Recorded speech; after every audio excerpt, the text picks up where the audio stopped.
तो भाई एक माँ मार्गेला मौजूद है जिसने कि अपने बेटे की शादी के 17वें दिन ही उसको खो दिया। और फिलहाल ये जो कागज बिखरे पड़े हैं मेज के ऊपर, ये महज कागज नहीं, एक माँ के सपने हैं। एक माँ का लाल जो कि संदिग्ध परिस्थितियों में उसकी मौत हो जाए है, और जिसके बाद चाहे राष्ट्रपति की बात करा, चाहे प्रधानमंत्री की बात करा, डीजीपी की बात करा, हर छोटे दफ्तर तो लेकर बड़े तई इन जो है सारा धक्के खा लिए, लेकिन इनका कहना है कि भाई मेरे बेटे को न्याय नहीं मिला। संदिग्ध परिस्थितियों में मौत हो जाए है, और उसके बाद फिलहाल ये जो बेबस और लाचार माँ है वो न केवल सिस्टम से तंग है, बल्कि जो बड़े बड़े अधिकारी हैं उनके ऊपर गंभीर आरोप भी लाने लग रही है। किते इनको धक्के दिए जावे हैं, तो किते इनको इनके साथ बदसलूकी करी जावे है, तो किते इनको घसीट कर दफ्तर तक बाहर फेंक दिया जावे है। इसके अलावा और भी कई सारे मामले हैं। फिलहाल ये जो कागज बिखरे पड़े हैं ये वो उस कहानी को बयां कर रहे हैं। तो माता जी पूरा मामला के लग गया आपने, क्योंकि जो मौत तो हुई सो हुई, उसके बाद ये जो कागज बिखरे पड़े हैं ठीक इसी तरह से आपके सपने भी बिखर गए। हाँ जी, बेटे को न्याय दिलवाने के लिए दर दर की ठोकर आप खान लग रहे हो। हर जगह खा लीजिए। सोनीपत सदर थाने से लेकर डीजीपी ऑफिस तक। सदर थाने में गई 3-4 बार एसपी ऑफिस, 3-4 बार कमीशन ऑफिस, और कम से कम भी 15 बार मैं डीजीपी ऑफिस जा चुकी हूँ, लेकिन मुझे डीजीपी साहब से मिलने नहीं दिया जाता। एक ममता सौदा डीएसपी है, वो मुझे मिलने नहीं देती। वो कहती है साहब अपने खास से मिलते हैं। उसके बाद जी मैं जाती हूँ 29 जुलाई को, वहाँ मेरे को वहाँ से डीजीपी के कमरे के सामने से घसीटा जाता है और वहाँ से उठा करके बाहर फेंक दिया जाता है। कांस्टेबल नीतू, कांस्टेबल प्रवेश, 3-4 जेंट्स पुलिस, 3-4 लेडी पुलिस, एक आदमी बाहर से बुलाया जाता है। वो घसीट के काफ़ी दूर ऊपर उठा के नीचे पटक देते हैं और मैं बेहोश हो जाती हूँ। मुझे पता ही नहीं मुझे कब होश आया। तो ये मामला कहाँ दर्ज है आपका? मेरा मामला शुरुआत में तो यहीं सोनीपत में था, अब मैं डीजीपी ऑफिस में ही चला हुआ है। अच्छा, नहीं कौन से थाने में दर्ज है? एफआईआर नंबर क्या है इसका? एफआईआर नंबर 77 है जी, सदर थाने में है सोनीपत। सदर थाना सोनीपत में एफआईआर नंबर 77 है भाई। और इस वीडियो को जी लाके इतना शेयर कर दो ताकि यह उच्च अधिकारियों तक पहुंचे। हालांकि जो माता जी हैं वो सारे धक्के खा लिए हैं, सारे धक्के खा लिए आपने। हाँ जी, और मेरी गाड़ी पे भी सुपरदारी पे छूटने के बाद अप्रैल से मेरे पास है, और पुलिस वालों ने रिश्वत लेकर के गाड़ी की चोरी की एप्लीकेशन लगाई हुई है कि गाड़ी चोरी भी होली, मिल भी ली, मालिक को भी सौंपी। नहीं ये बात क्यों लग गई माता जी आपने? देखो पुलिस के ऊपर कई बार आरोप बेवजह भी लाग जाए हैं, इसी बात नहीं है भाई। बहुत से अधिकारी ईमानदार भी हैं पुलिस में जिनके ऊपर मैं बार बार जाती हूँ हटवाने के लिए, लेकिन उसको हटवा नहीं रहे। मेरे से बोला जाता है इसको बेचोगे या नाम कराओगे।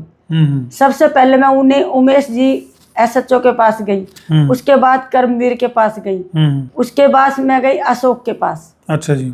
अशोक ने तो मेरे को इतना धमकाया, मेरे को बाहर ही निकाल दिया और मेरी कोई कार्रवाई नहीं करी। कमिश्नर ऑफिस जाते हो कहते आपकी हट चुकी है। मैं बोलती हूँ मेरे को बार बार आने का यहाँ शौक नहीं। गाड़ी जब आपके पास है तो मेरे पास खड़ी, मेरे घर के चोरी क्यों दिखा रही है पुलिस? अब मुझे क्या पता, ये पुलिस जाने।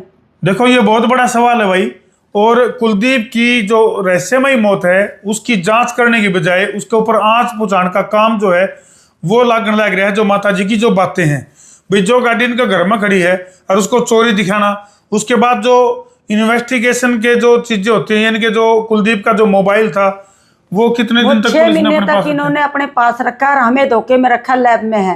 और जो सुसाइड नोट है, जो वो सुसाइड नोट कहता हमारे पास एक था, वो हमने भेज दिया, वो हमारे पास है ही नहीं। 6 महीने के बाद जब मुझे पता लगा है मोबाइल के बारे में, कहता आपका बेटे का मोबाइल आपके पास भेजे, आपके पास। तब 6 महीने के बाद। हाँ, देखो भाई, हत्या के संदिग्ध मौत के 6 महीने बाद तक भी मोबाइल जो है वो थाने में था। हाँ, थाने में था जी। अच्छा जी। अब मुझे बेचना तो चाहिए था वो फोरेंसिक लैब के लिए, बेचना तो चाहिए था वो जांच के लिए। उससे पहले मेरे को वो लगाया कि मोबाइल जो है ऑब्जेक्शन लग के आया है। अच्छा। और जब तक वो भेजा ही नहीं था और बोला ऑब्जेक्शन लग के आया। आप कहता ऑब्जेक्शन लगता ही नहीं है, हम कह रहे ऑब्जेक्शन लगता ही नहीं है। वहाँ बोला जाता है कहीं पेश हो जाओ, हम आपके लिए ना ही अरेस्ट करेंगे ना ही कुछ करेंगे। अच्छा, ये सदर थाना, ये एसीपी साहब ने मुझे बोला है। अच्छा, क्या कहा? सदर थाने के एसीपी साहब ने, आप कहीं पेश हो जाओ, कुछ नहीं करेंगे ना ही अरेस्ट करेंगे।